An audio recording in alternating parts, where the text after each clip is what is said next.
Okay, we have the bug netting draped over the blueberry. See, it's nice and light. And this stuff, it's very fine. It's not like a bird netting that the birds get caught in, you know, it has like 1/4 inch squares. This is like 1/32 of an inch, so bugs can't even get through there, most of them. So now that we have it draped over, we gotta get all the extra cut off of there. Then we can go ahead and cut that line on the inside, because it'll, once it's tied to the bottom, it'll hold that branch up. And the birds really can't land on this very good to pick the berries like they can bird netting. Bird netting, they can stick their beak through and get all the outside ones, and you'll be left with berries with holes in each one. But they don't eat the berries, they just want to poke a hole in them because they want the juice. Okay, we got it almost done. At least we have it secured on there. And having the netting on there, we could bring it right up against the branches and it won't saw through it like it would if it was just on the branch.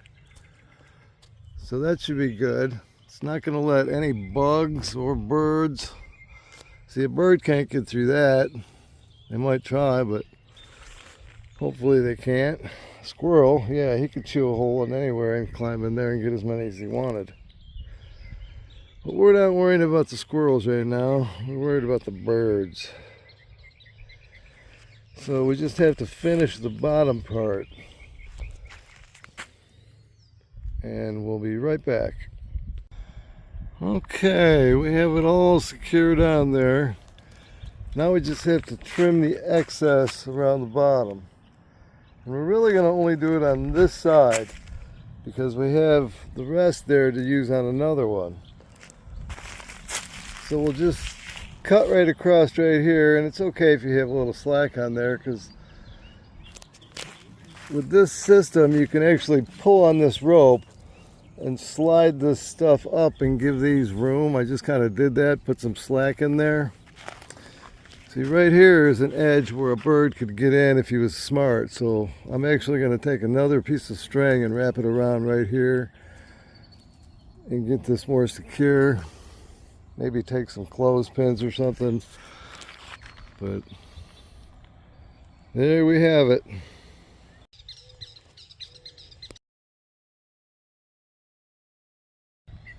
Okay, we have it all tied and secured on there. It doesn't look anything like a blueberry now, but the birds aren't going to get to it. Here's the last step. We tied the line across the bottom. This is construction line they use in brick and concrete work. So it's real strong, so you can tie it and it kind of stretches, but not enough for an animal to get under there. Maybe a mouse. But anyway, you can see all the blueberries right there. So when they get ripe, we'll just take this off and pick them.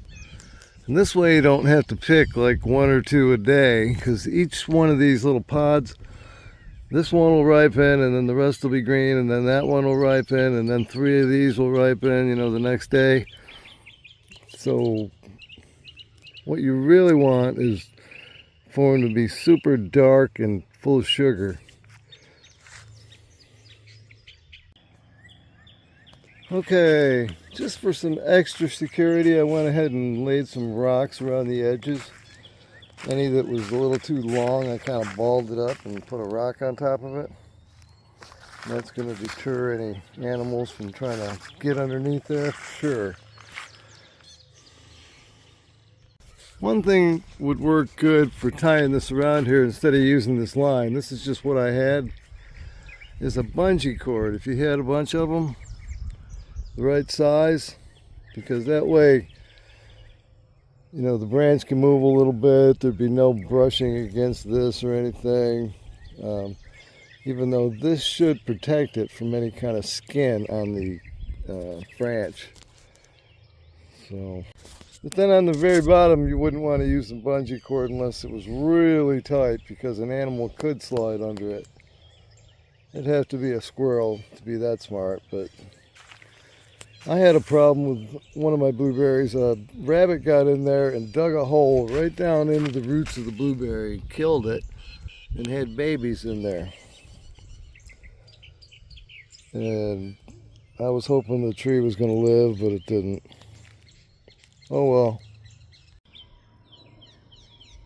One thing you could do is like hang white streamers or spin pinwheels, because the birds don't know what that is at first for a couple days.